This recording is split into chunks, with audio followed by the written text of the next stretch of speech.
See, all we want is truth. That's it. Just the truth. The answers from history about our past.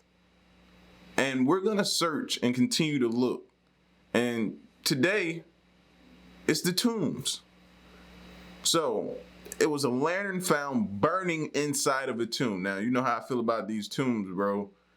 I feel like, and you've heard the stories of people opening these tombs and then not lasting long after that before they passed away.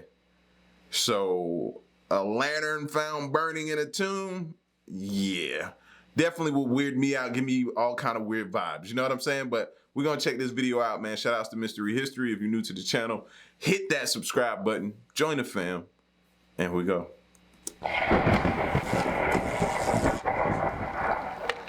One of the more obscure and personal favorite parts of mystery history is a small yet incredibly special unique figurine.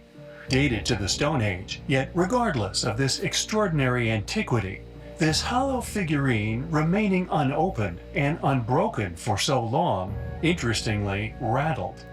After a delicate extraction procedure was undertaken, a metallic ball was found inside, a sphere which, due to the aforementioned age of said part, should simply not exist. Yet, after further research, we have discovered that this unique figure wasn't a singular anomaly, as we first presumed, but was actually part of a collection of equally puzzling artifacts, some of equally unexplainable characteristics. We now know it was found amongst a collection by locals mining for gold in Sierra Leone. They are now known as the anomaly figures. The statues are now attributed to a number of varying legends in Sierra Leone. Dating from 17,000 BC, some believe that angels who once lived in the heavens were, as a punishment for causing bad behavior, turned into humans and sent to Earth. A legend uncannily similar of certain fallen angel theories. The anomaly figures are thusly thought to serve as representations of those entities. Angels were banished to the earth as humans? I missed that one. I missed that one, so I'm gonna have to go, you know what I mean? Listen, bro, I don't never proclaim to know everything, so I'm gonna have to go check that one out. The anomaly figures are thusly thought to serve as representations of those entities, and were cast as a reminder of how they were banished from the heavens to earth to live as humans. There are many strange hybrid interpretations within the collection. It includes animals such as monkeys, elephants, lizards, among other curiosities, some also depicted as giants. Quote, "While the figures are varied in shape and type, they are uniform in appearance, indicative of a common purpose. That purpose remains unknown, however. The figures were part of the Temne culture and tradition, but that, upon invasion by the Mendi, the tradition was lost, and the civilization displaced to other locations. With so many questions and uncertainties, it is unknown if we will ever have definitive answers as to the dating, origins, and purpose of the anomaly figures. For now, they remain a magnificent representation of the ancient civilizations that preceded those that now live in Sierra Leone," end quote, asserted curator Frederick Lamb. We find the entire collection, especially our previously covered parts metallic sphere, highly compelling. Wow. Often within adventure movies, the household hero will be traversing some deep, dark, ancient corner of our world, accompanied by a trusty flaming lantern, a light source which will often seemingly have an endless fuel supply. Additionally, the lamps which litter the walls of these elaborate film sets were presumably lit many hundreds, even thousands of years prior to our intrepid explorer's entry into the ancient booby-trap-laden lair. Many perceive these flaming props as mere stage trickery, a subtle showbiz deception, helping with the lighting of often dungeon-esque locations. Amazingly, however, it seems that these apparent ever-burning cave lanterns may have been included, by an astute understanding of as yet unexplained historical realities. One Egyptian death tradition, a custom rarely shared academically, was the frequent placement of an eternal burning lamp somewhere inside the sealed chamber. How were ancients able to produce seemingly ever-burning lamps? Lamps which could burn apparently without fuel. Based on overwhelmingly large volumes of reports of their existence, discoveries in tombs, underground chambers, temples, and many other places dotting the entire Earth, it's hard to see how these amazing light sources could have just been a mere rumor. Yet, unfortunately, or rather conveniently, not a single lantern is known to exist today for study. At times in human history, before the birth of particular global commercial agendas, inventors and pioneers of many scientific fields were encouraged, rather than stifled, into the investigation into the functioning of such ancient high technologies. During the Middle Ages, for example, 170 exploratory, in-depth reports surrounding these astonishing finds were published, most stating that they clearly demonstrated a valuable phenomenon. Hold on, I gotta go back and read that right there. Ever-burning lamps that kept on burning without using fuel. These lamps are sealed in tombs, supposedly to ensure that the deceased had light to guide them on their way to the afterlife. Now, we've heard them tucking jewelry, different things, even animals, all kinds of things. This is the first time I've ever heard them burning light so they can be guided on their way to the afterlife. That was a new one there to me. That was not what I was thinking when I saw the title of this video. You know what I mean? I was thinking on the line of some kind of curse or something like that. 170 exploratory, in-depth reports surrounding these astonishing finds were published, most stating that they clearly demonstrated a valuable phenomenon. In the year 140, a lamp was discovered in the tomb of Pallas, son of King Evander. This light source had apparently been burning bright for over 2,000 years. Wow. Upon an in-depth examination involving a testing of the flame's robustness, it could apparently resist all ordinary methods of extinguishment. In about 1540, during the papacy of Paul III, a burning lamp was found in a tomb in Rome. The tomb belonged to the daughter of Cicero. She died in 44 BC, meaning this lamp had been burning in the sealed vault for 1,550 years. Yet it's... How? Now, you're talking about a guy who, like I said, a lot of y'all know, if you're new to me, yes, I work for the fire department. So they have what you call a fire tetrahedron, things that are needed in order for flame to exist. You know, fuel, heat, oxygen, chemical reaction. One of those got to be stripped in order for this, and inside of a sealed tomb. Like, one of those has to be stripped, so you would think that fire wouldn't continuously burn, but they're saying it burned for 1,000 years? Come on, man. The lamp had been burning in the sealed vault for 1,550 years. Wow. Yet it strangely extinguished the moment it left the room. When King Henry VIII broke away from the Catholic Church in 1534, he ordered dissolution of monasteries in Britain. Many tombs were opened. In Yorkshire, a burning lamp was discovered in a tomb of Constantius Chlorus, father of the great Constantine. He died in 300 AD, which means that this lamp had been happily burning for more than 1,200 years.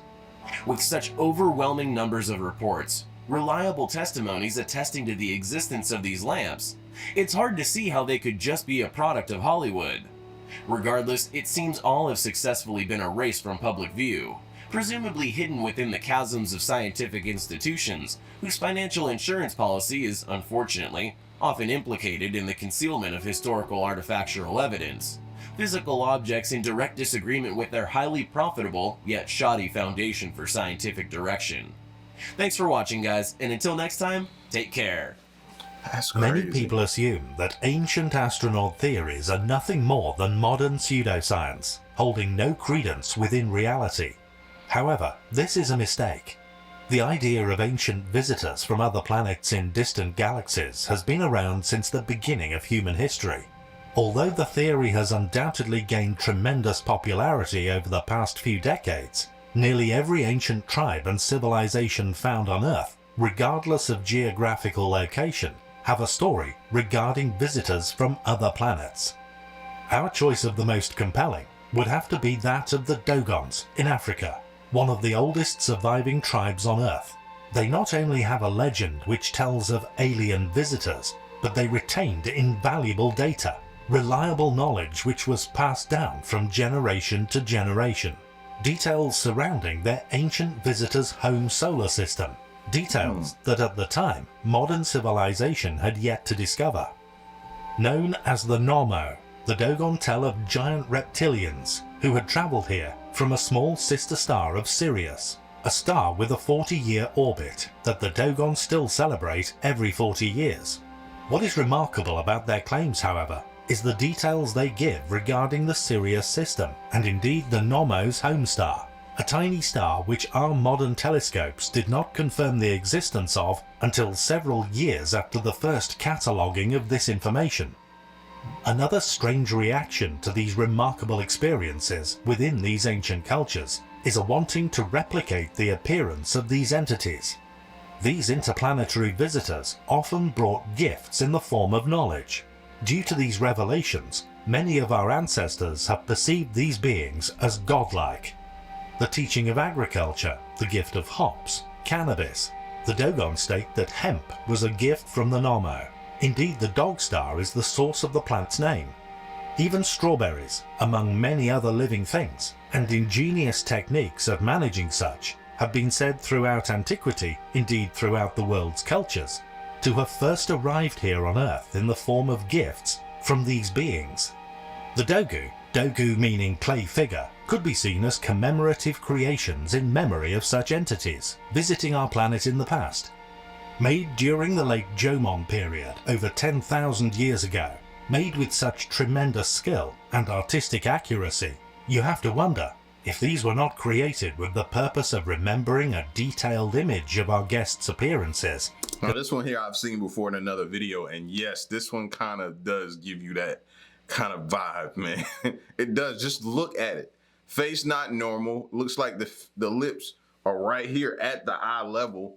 Like, it definitely, then the design or whatever that is on the top of the head, all of this type of stuff here, it makes it look like as if something from another planet. And yeah. Then what else were that's what I'm feeling. they created for? Or more specifically, to look like? Interestingly, some of the figures appear to have been deliberately created missing limbs, resting on intricately made crutches. Was this done with a likeness to real beings, possibly battle-scarred from previous more hostile encounters? The Incas, Mayans, Aztecs, Dogons, indeed anywhere you look within antiquity, you will inevitably be confronted with fantastic tales of ancient visitors, even detailed knowledge of things so far out we cannot even confirm if what they say is true. With so many similar legends found all across the world regarding ancient astronauts, it's safe to say the truth is out there.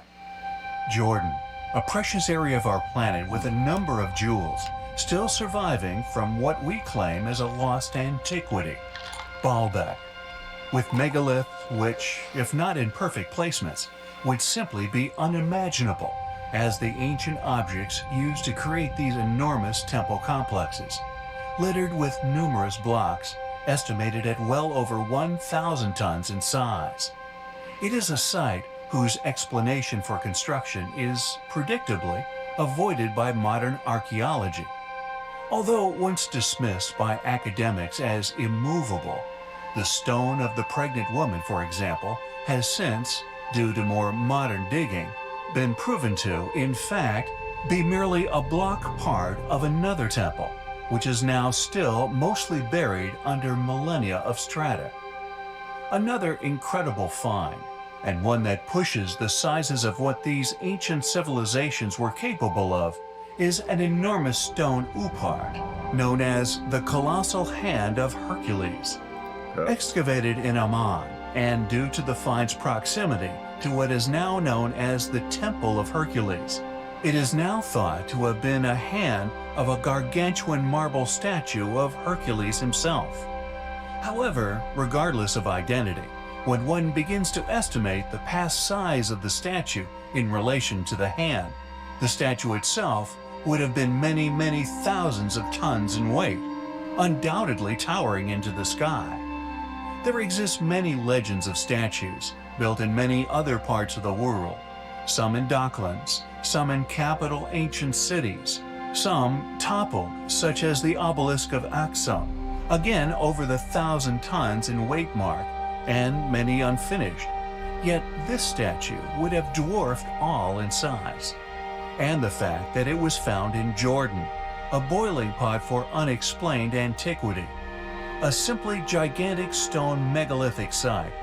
Its discovery is made all the more intriguing, and we feel can be legitimately used to argue, or rather push, the capability of this lost civilization's capabilities of moving ancient stones, even more advanced and astonishing in capability. Unfortunately, we feel, due to the sheer age of the statue and the fact that it lived through a catastrophe of global proportions, only this fragment of hand and a portion of the elbow exists, subsequently found at the site. But reiterating the sheer size of other artifacts at the site, again gives credence to the past existence of a complete statue, and regardless of whether it was indeed once of the mythological character Hercules. We find the hand, and indeed its possible origins, as highly compelling. Comanche. When did they build it? Located upon a hill 600 meters above the Adriatic Sea in Albania, Amantia and its port Oricum are mentioned for the first time by Pseudo-Silax in 330 BC. Yet there are specific features of this fascinating fortress, which is indicative of a now lost civilization. Polygonal masonry, advanced megalithic archways, among other ancient anomalies. I don't know. That place looked like places where they could have held weddings or something like that. You know what I mean? Just look, with the arch there, I don't know. It could have led to something bigger that the rest of it has just been torn down and this is just all that's left of it. But I don't know. It was just giving me that like wedding vibe. Masonry, advanced megalithic archways, among other ancient anomalies, litter the site, just like that of Delphi, located within Greece. Recognized as Greeks by the Theroradokai of Delphi, the inhabitants were allowed to take part in the Delphic competitions. The true builders of the original site, however, remains unknown. The massive, once impenetrable walls were built before the end of the 4th century BC, and literary sources report them as an Illyrian rather than Epirote or Macedonian foundation. However, any explanation as to how these ruins were constructed remains absent. Several monuments at the site still survive to this day. The fortified polygonal walls measured at over 2 kilometers long, a gated entrance, a temple now attributed to the Greek god Aphrodite, and several tombs in the northeastern necropolis. Additionally, like many other areas claimed as the work of the Greek Empire, an impressive stadium also still remains, built east of the ancient city on a natural terrace. Clearly indicative of a tremendous age, any unexplained architecture attached to the stadium, however, has now been lost, but the site of Delphi, the focus of later inhabitants' devotion, still possesses a polygonal floor. One of the reasons for the construction of the site, and indeed what we believe was a later re-inhabitation of its geographically strategic position. Amantia occupied an important defensive position above the Alus River Valley to the east and overlooked an ancient route to the coast and Bay of Alan. Although, like many other sites in the area, they are claimed as Grecian relics, any explanation as to how these feats were achieved remains unexplained. Thus, we feel any continued attribution to a known ancestor can be argued as inaccurate. It is a site which we find highly compelling.